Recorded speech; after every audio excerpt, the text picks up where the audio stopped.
All right, everybody, we're back again. Nothing but worry with your host Lance and Bonnie Ash. Hello. That was Bonnie saying hello.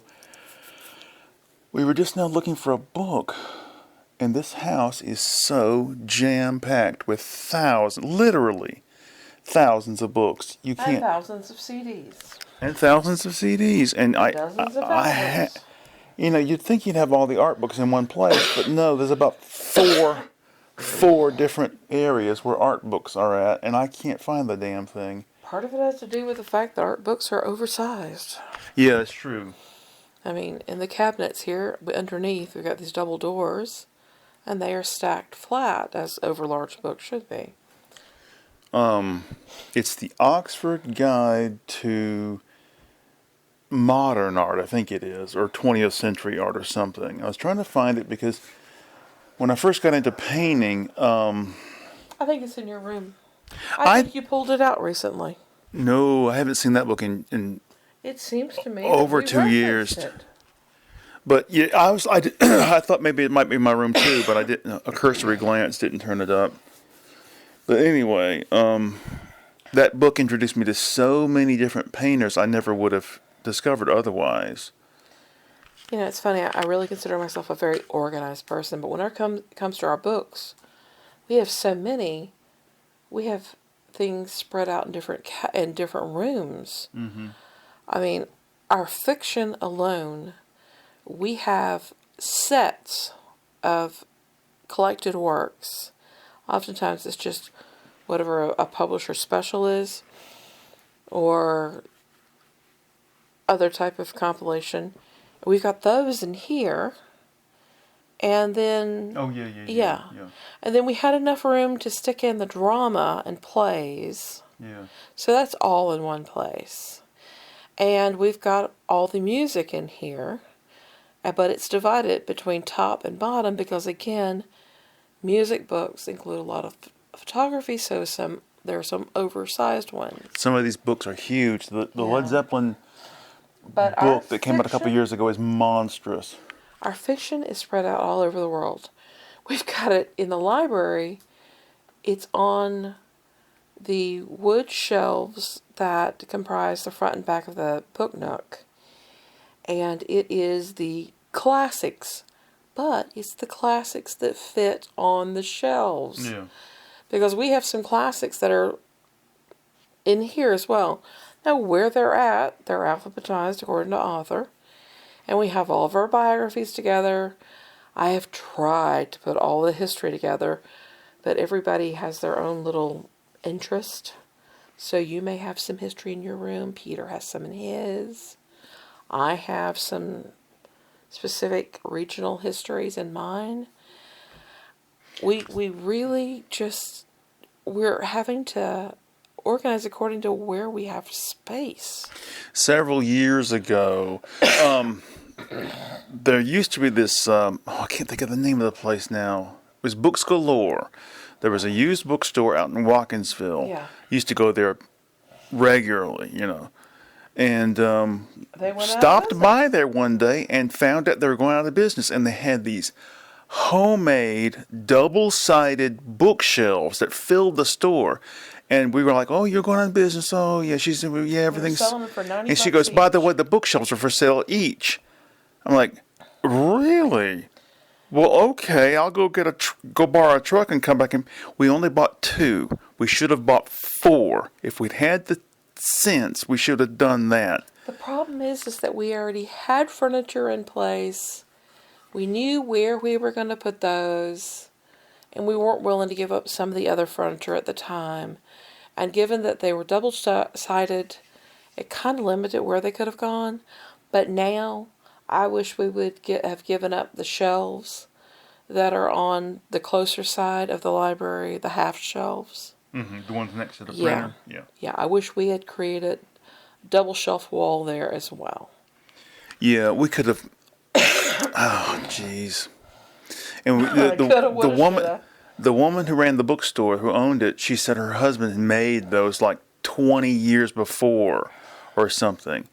And what's great about them is that they're double-sided. So you put books on either side, which is So we created the Book Nook. yeah. So there's this little galley sort of thing in the back. And originally we did have a chair back there and a lamp, and it just never got used. Yeah. And so we put another shelf where that that chair was, and it ended up just becoming more shelves. If I knew then what I know now, I would have made that little alleyway wider. I wouldn't have made it so narrow. But we thought Problem is the layout of the windows in there, and we wanted to have a seating area. Yeah. So a lot of factors came into play. But it's just so crowded down in that little hole. It is. If you want to go, so that's where all the science fiction's at. If you want to go find something down in there, you got to go plowing through all this shit. Yeah, we have a huge science fiction section. Years ago, when I was still working up at Duluth, I went through all the science fiction one day. It was like, we're never going to read this. We're never going to read this. We don't want this. I must have taken 200 paperbacks up there and deposited them in the big break room and told everybody, have what you want. There was a guy up there who was a big reader, and I told him, look, you're a big reader, right? Yeah. I said, well, look, I just dropped off 250 paperbacks in the break room up there. I go, take whatever you want. He said, oh, thank you. And he was my buddy after that. I don't remember this person. I never even knew his name. That's hilarious. Yeah. There was another. I know that he was a Trump supporter, but Oh, God. oh well, can't have everything. But anyway, on a related topic, I went to the Athens Library book sale today, and Disappointing? well, no, not disappointed because I didn't expect much, and I got 2 CDs, and that was it. You know, because we've gotten pretty much everything we ever wanted. You know, what I went specifically for to check out the CDs, check out if they had any French language novels or beginner books, and check out the humor section, which includes not only humorous literature but also comics, bundles of cartoons, you know, that sort of thing. And just didn't see anything. I got 2 CDs. I got Peter Wolf album from 95 or 96, and I got Robert Plant's Band of Joy album. And that was it. I've stopped going to the book sales for a couple of reasons. It doesn't help when you run the book sales for a couple of years. But we have so much. But having run them, I realize how they're supposed to be run. And I find it immensely irritating to go up there and to find dozens upon dozens of tables of fiction in no order whatsoever. Because I know how simple it is to unpack a box and put everything A, B, and C on this table, D, E, and F on the next table. And then you have your people go back and just group according to letters on the tables. And the Oconee book sale has gotten out of hand. It's so large. You go in there and there's several dozen tables of fiction. And it's just like, oh, all the fiction's mixed together. All the mysteries are here. Everything is all in one place. We're not bothering with the authors. Just go and thumb through. That's frustrating. It's highly frustrating. And they think, oh, it's great that we put all the humor together, the all art together. That's great. But when it comes to the fiction category as large as that, you absolutely should do it by last names. Even if it is just to put all the B's together. Well, I've told this story before, I'm sure, but years ago, see, always at these big library book sales, on the last day, they'll have a bag sale, right? And I've told this story before. The Oconee County Library book sale is always the big one every year. They have a great big civic center, and the convention hall is monstrous. And the community and they fill is it up, wealthy. right? And anyway, so I decided. See, we've got all these CDs, and jewel cases are so flimsily made they break all the time. So I decided this is what I'll do, because they had the old-fashioned paper grocery sacks that you fill up with. And back then it was $5 a bag. I'll just go on the last day and I'll grab all the CDs just so I can get the jewel cases. Doesn't matter what the damn CD is. So I've got like 2 grocery bags full of CDs, right? So I'm going home and I got the trash and I'm sitting on the floor and I'm taking all the CDs out and the paper inserts out. And as I was going through them, I was like, maybe I should give some of these CDs a listen because I don't know what the hell half this shit is. And that's how I discovered Angelique Kidjo, which was just a revelation, And it's amazing what you can, if stuff is cheap. She's famous in Europe and Africa. Yeah. And here, it's a limited audience. It's called world music, Right. But she is phenomenal. Her version of, if you've ever heard her version of Ravel's Bolero, they added words to it, and it's just Beautiful. Wonderful. Discovered some other stuff that way. Anyway, What else did you do today while you were out? I dropped off the mortgage payment. Yay! I got some gas. I stopped, Joann is going out of business, so I stopped in there to see if they had anything worth a shit, and they didn't. Nothing. Where my son used to work, Office Depot, is in the same shopping center as Joann. And, maybe this is telling tales out of school, but sometimes they throw away usable stuff in the dumpster. So I drove over there, backed up my car to the dumpster and took a look inside, and I found a perfectly good Blur CD. And I thought, I might already own this, and of course I do already own it. Where was this at? In the Office Depot dumpster. Sometimes when they have damaged goods, they throw the entire container away. Like you ended up getting a box of file folders, and part of them had been damaged for like drink or something. Same with paper. I found a whole package of paper, and some of it was moldy. But the rest of it was perfectly good. They just threw away the whole damn thing. And they don't have any choice. They've got to do it when something goes bad and it gets ruined.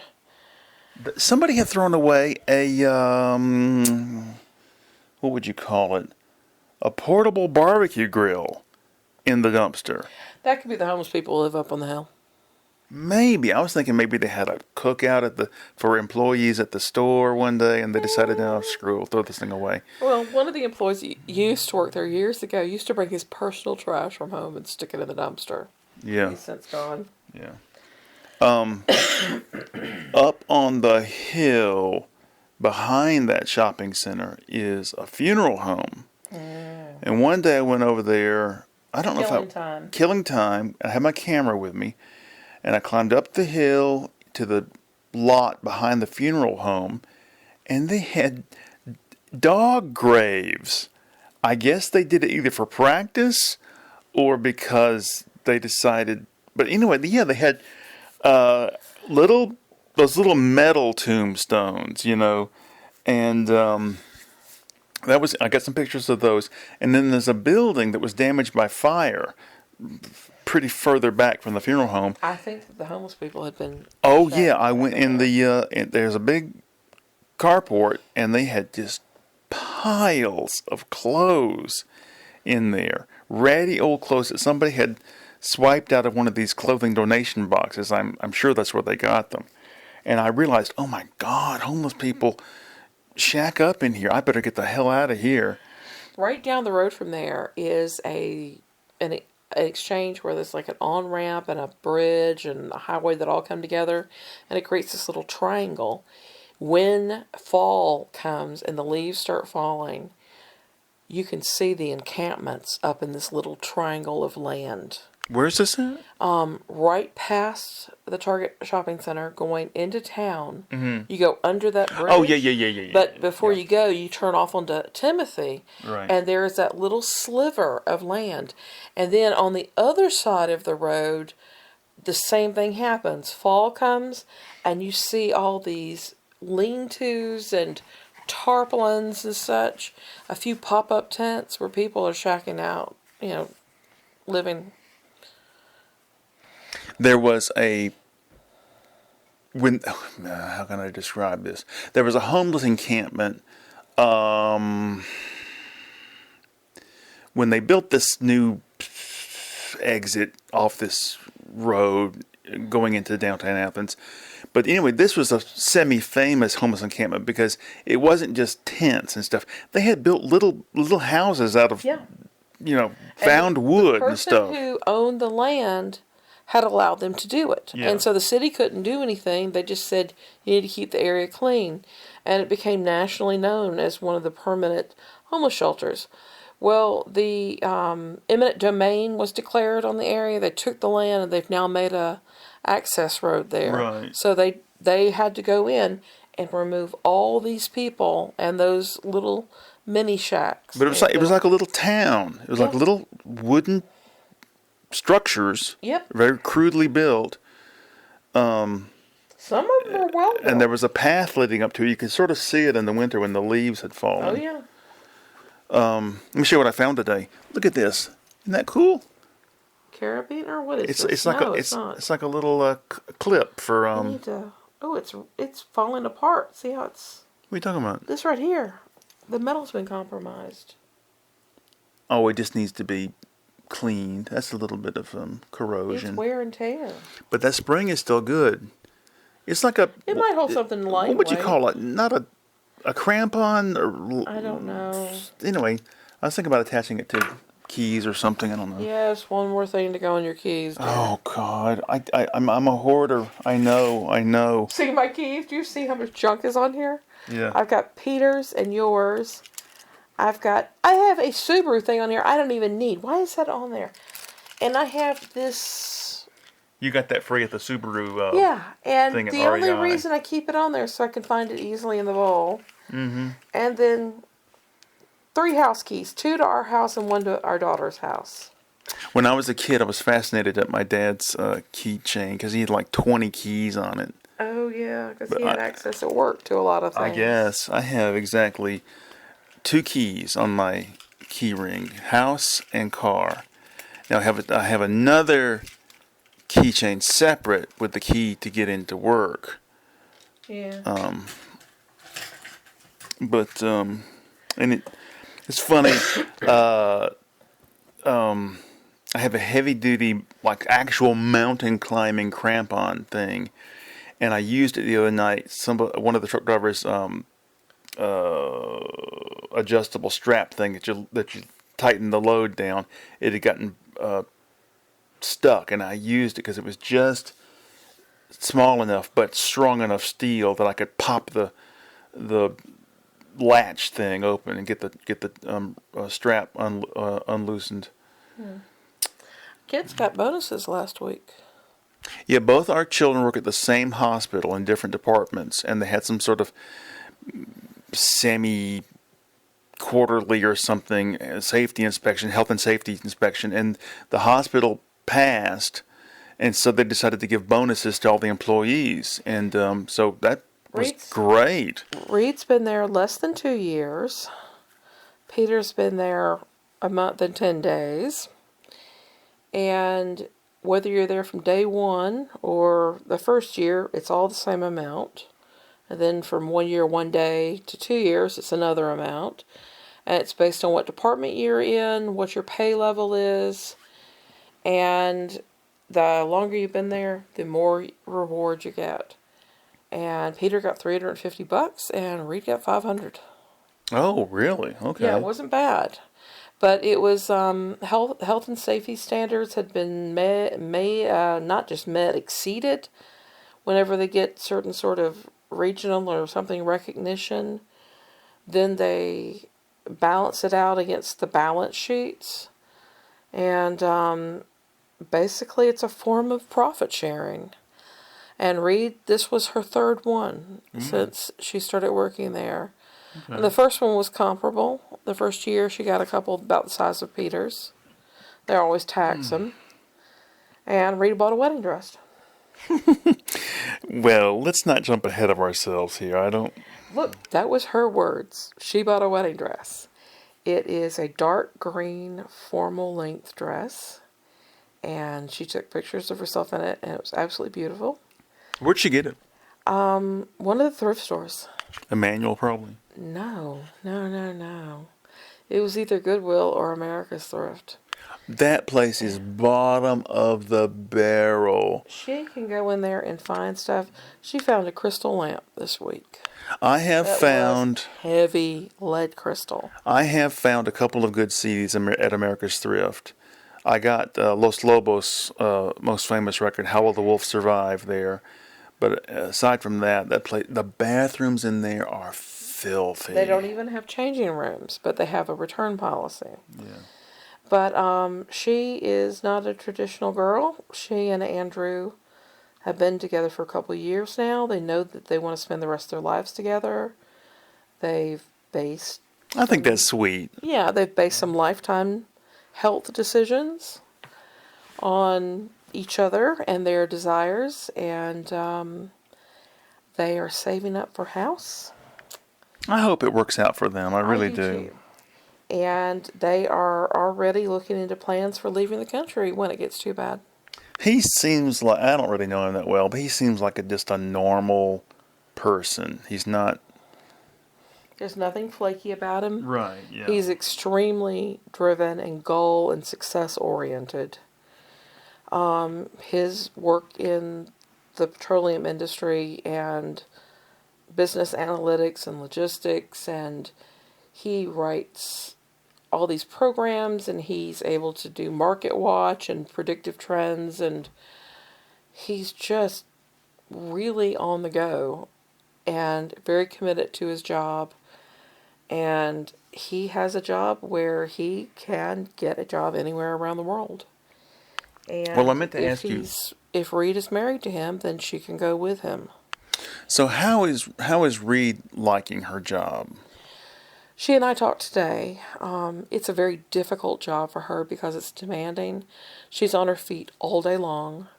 She's moving equipment and supplies throughout the hospital. Now, mind you, it's just to one floor and different wings. But today she was complaining about one department and how that they don't maintain their systems. She resupplies. And she resupplies the ORs and the outpatient OR as well as the emergency OR. And she got really frustrated because everything is dated for an expiration date. And common sense says you put the oldest stuff at the front, etc. And everything is organized, and being surgical ward, you have 20 of the same item, but they're different sizes, different lengths. And she and I discussed it today. They've got a major review coming up from health and safety inspectors. This is outside people who come in.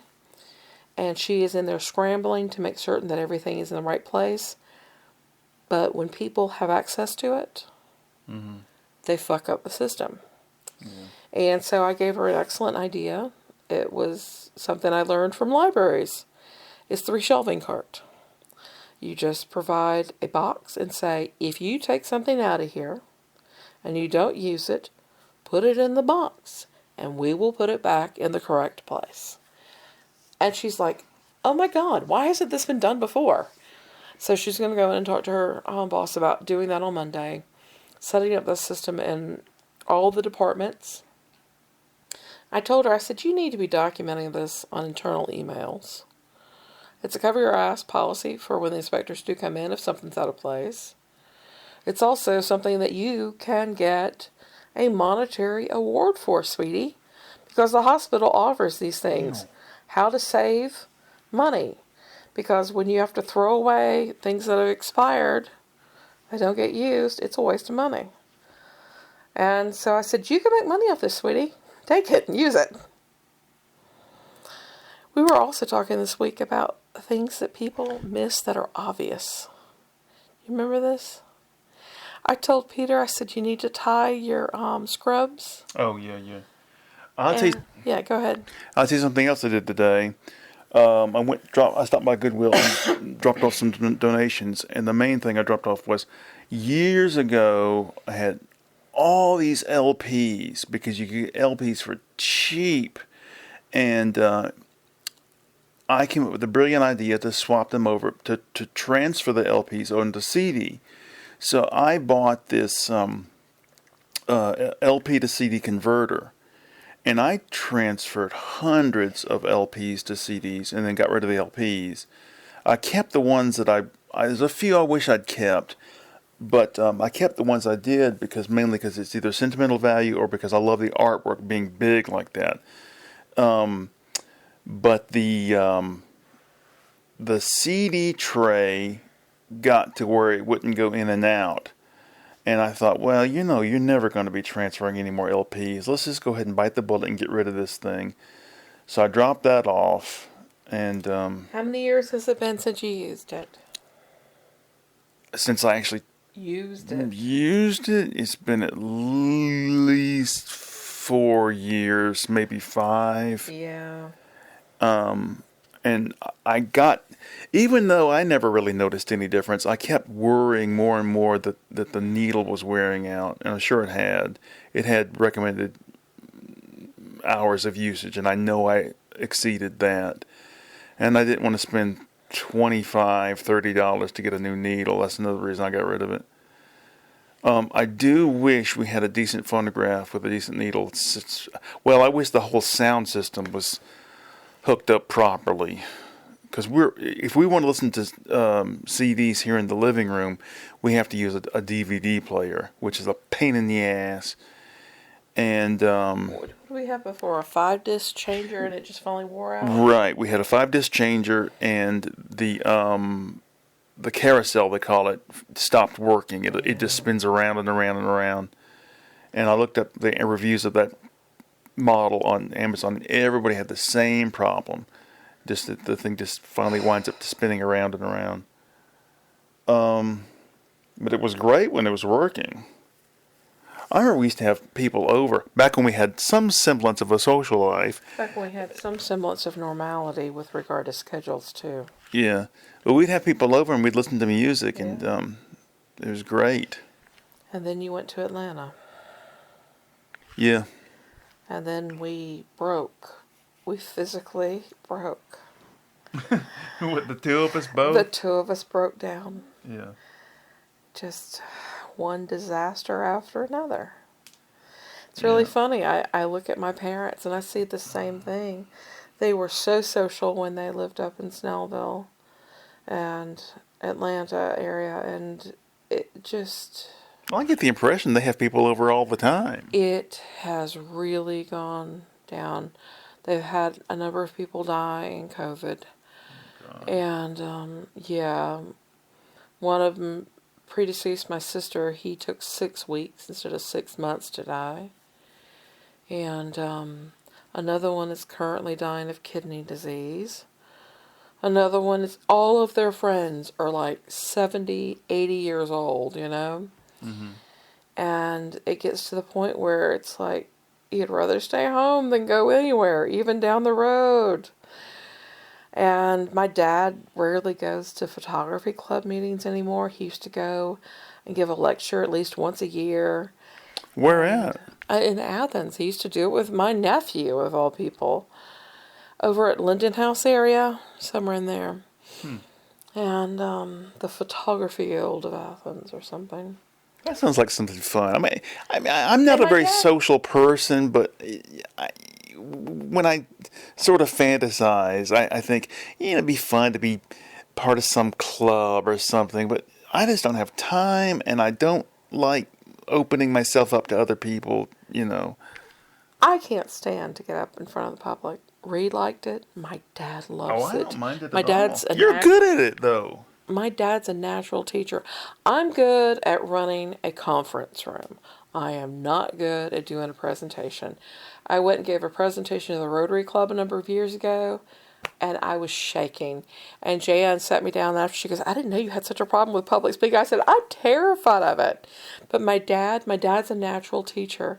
He loves it. He taught at the university for several years, and then when he ended up in government work, every time they needed a public speaker to go and address some group of retirees for Social Security, he'd volunteer, and then they'd go, we want him back. because he's good. He's funny. Breaks things down into basic information. And when he got involved with the astronomy club of the out of the Atlanta area, he did instruction there. He did it with the photography guild here. He's just really a natural when it comes to talking to people. But you remember my granddad used to do the same thing too. Mm-hmm. He used to recruit for the military affiliate radio services. The folks on MASH who did the radios, he recruited people from all over to join up with that network. And he was a natural speaker. Well, when I was working at up in Atlanta, we had a lot more meetings or get-togethers with the crew to read out either safety advisories or shit like that. And after a while, they got to where they wanted me to do the reading to everybody. Well, you project well. Because I have a radio voice I can put on if I have to. And it's painful for me to listen to somebody who doesn't read very well. They don't know how to pronounce certain words. My current supervisor, a couple of months ago, she read something that she was required to read to everybody, some safety thing or something. And it was I'm just standing there and my teeth are on edge listening to her pronounce certain words and not be able to enunciate properly. And I don't know. I guess if you read a lot, after a while you learn how to. But I don't know. You know who's got an excellent reading voice? Peter. Yeah, he's good at it. Yeah. He runs his D&D games, his campaigns, and he will sit there and he will read aloud the military elements of the empire and the different social caste and such. And he sets up a great storyline.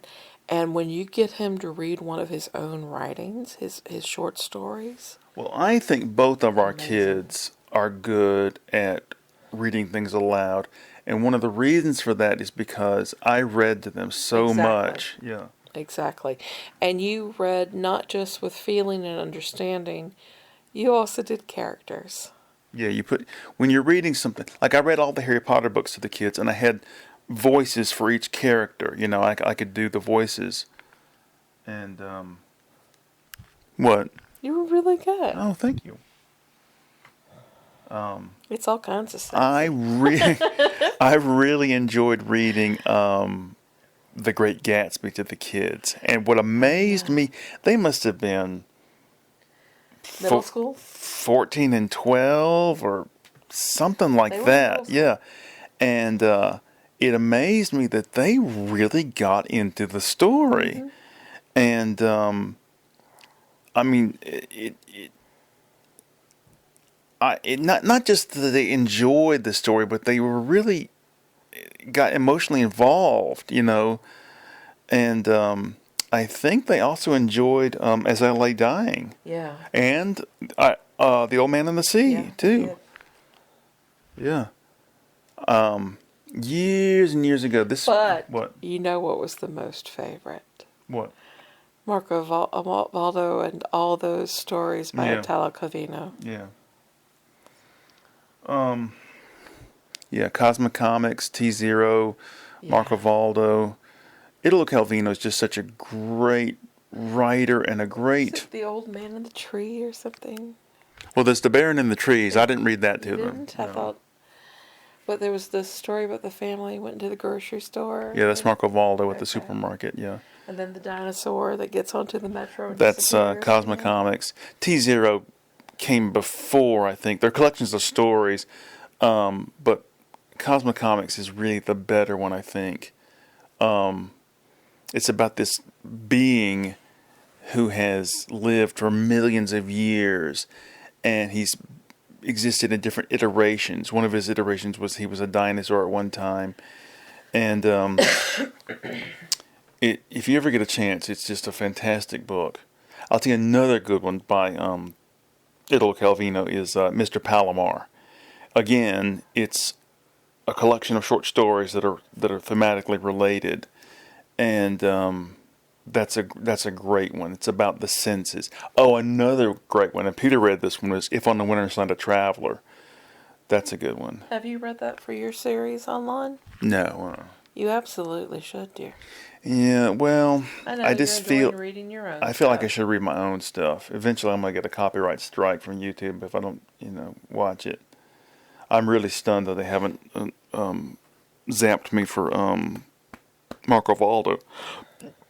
Sorry, I got a big burp coming at some point. You? We will hold off on that. Is that Peter? Yeah, he's getting up. The usual. Oh Lord, I'm so disappointed. I can't find anything in French. I got this French reader that's basically a history of France, and I've read it like this. I'm on like the third or fourth time going through it. I need to find something else. I brought a collection of like classic French stories or something, and it's just far beyond my reading level. Oh Lord. So the new Bosch is out, and Bonnie cheated on me by getting started on it without me. She's going to get a thorough lashing for that one. With what, dear? A wet noodle, as the old cliche goes. We finished watching the second season of Slow Horses, and I thought it was a little bit cliched, over the top, forced, the ending to that one, but it's still very well written and very well acted. So is Apple TV getting more into producing their own stuff? Oh yeah, they've way been doing it for Netflix- several years now. Really? They have failed miserably, like on the Foundation series. But anyone who tackles the Foundation series has got to have a lot of balls, and they just did it all wrong. I didn't even know they did that. Yeah, it was a huge disappointment. Well, a lot of classic science fiction is hard to turn into a film if you're going to be Because of the true to scale the of it. book. Well, it's like with the Dune books. I don't see them sticking to the original novel very much when they go into the second book, and especially the third. I just don't see it All the happening. politics. Well, I don't want to give it away for anybody who doesn't know, but in Foundation, there's a lot about psychic powers. There's the mule, and all that. I just don't see anybody sticking to that very, very much. It was a Foundation series that got me into reading science fiction. Really? I had not read any science fiction outside of like an Alfred Bester novel, and then Peter, sometime late elementary school, maybe early middle school, said, "I want to try something. I think you recommended Foundation." And he goes, "I don't know if I want to do this or not." And I said, "How about this? How about you and I read this together?" So we had our own copies, and I went nuts for it.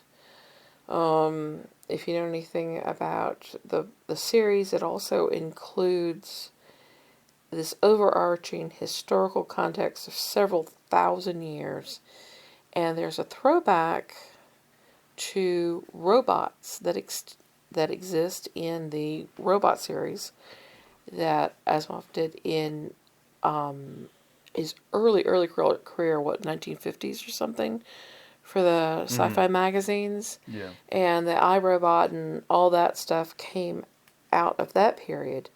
And so the Foundation uses some of the robots.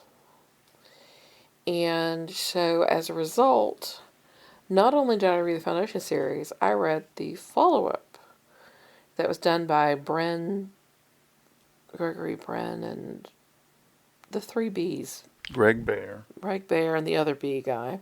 Yeah. And they were so true to the series that it made me go back and read the original Robot series, the Elijah Bailey series, where the robot works with a detective. It's a hardboiled detective series. It is wonderful to be able to find 20 something books that have an overall arching theme, that the canon is consistent, and I became a sci-fi fan. I had watched sci-fi on TV, movies, like anybody coming up of our age, but it wasn't until I went into that series, and then you got me to read Rendezvous with Rama. That's a great book. Fabulous book. And again, one that they'll never make into a movie without severely altering it, because there's no fighting and there's no conflict. It's just a book about discovery, exploration. There's no, oh, we got to get the bomb out of the building in time and all this shit. No, it's just a very quiet, gentle book about wonder and awe. Yeah. And they'll never be able to make a movie like that. The cool thing about it is something appears over the planet Earth, and so we send up people to explore it. We find access to it. We go in, and as they go in, it wakes up.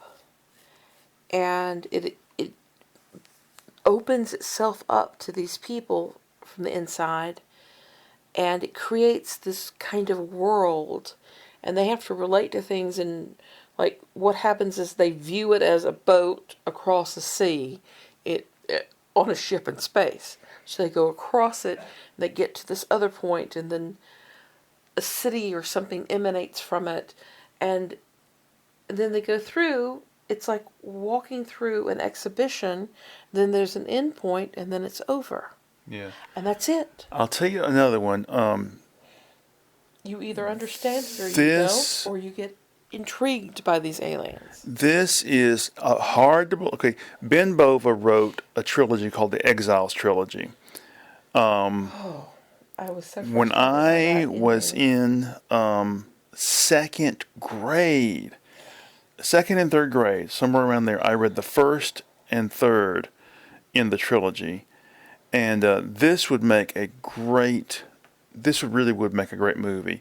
The only problem is that each book takes place years and years apart, so there's no through line.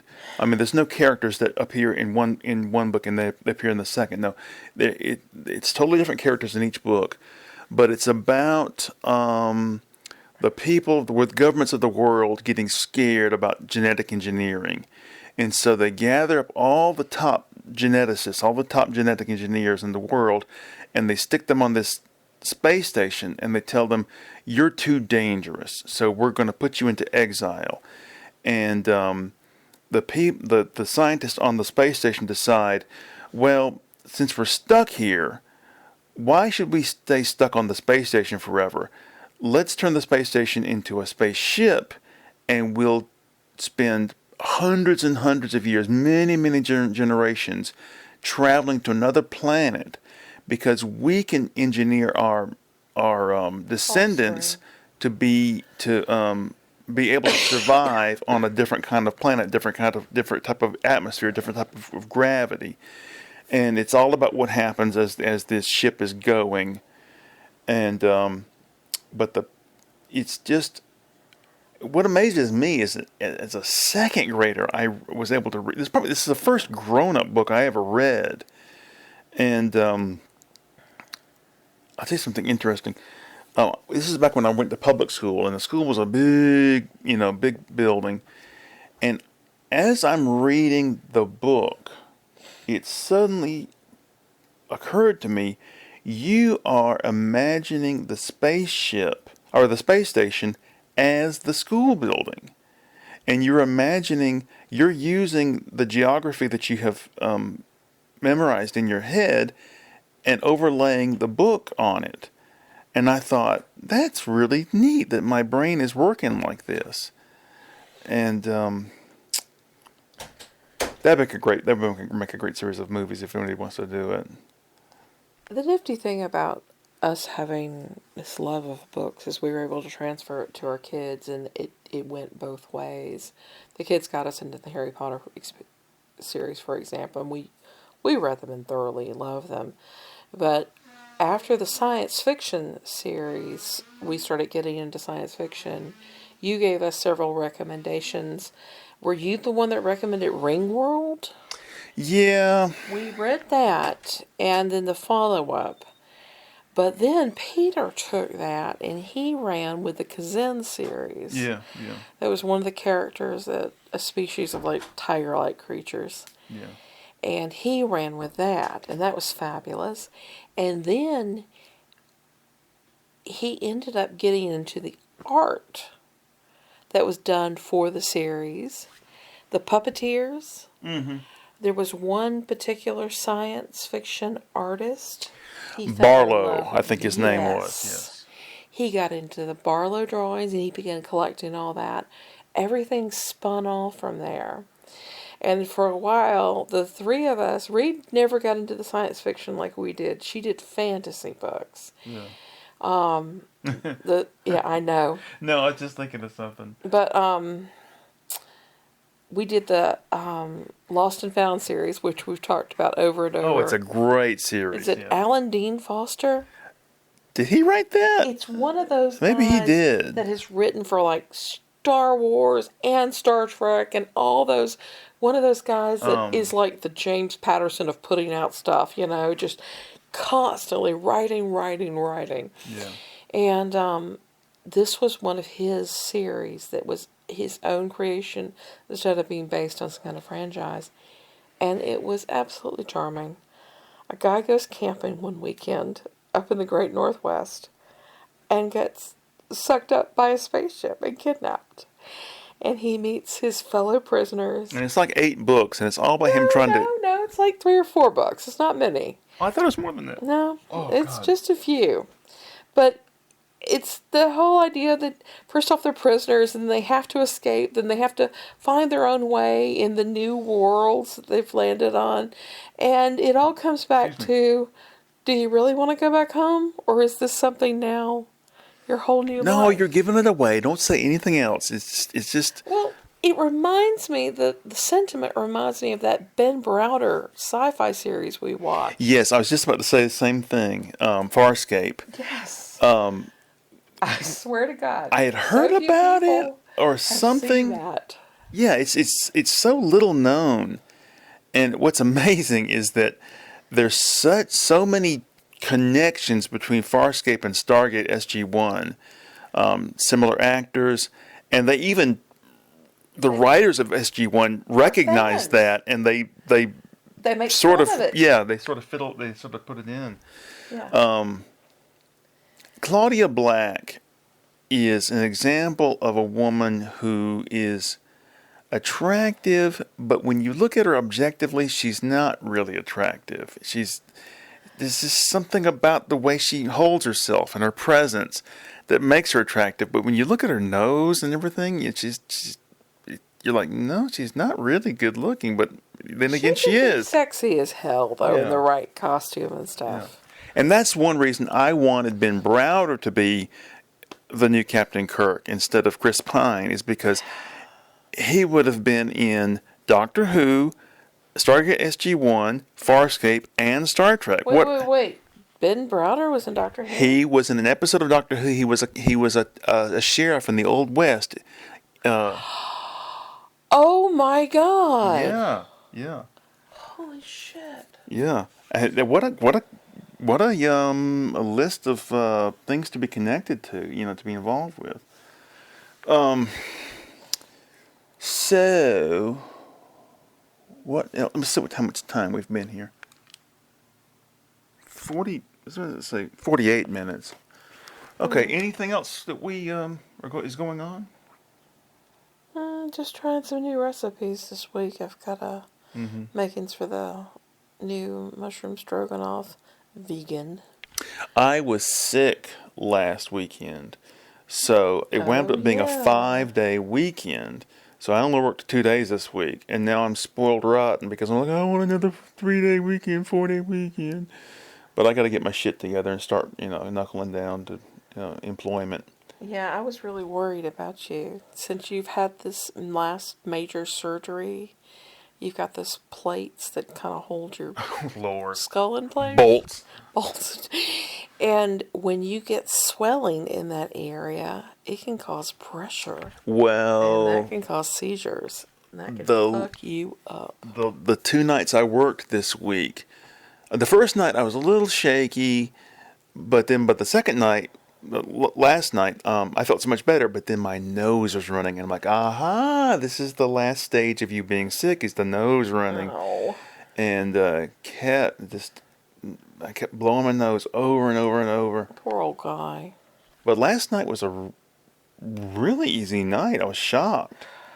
When you have enough people, you can do the damn job, and you don't have to be so running pell mell Did you have here. enough people last night? Well, we're supposed to have 4 people. We only had 3. This one woman's been sick for 2 weeks. But we had the 3 guys there, and it worked out really well. And so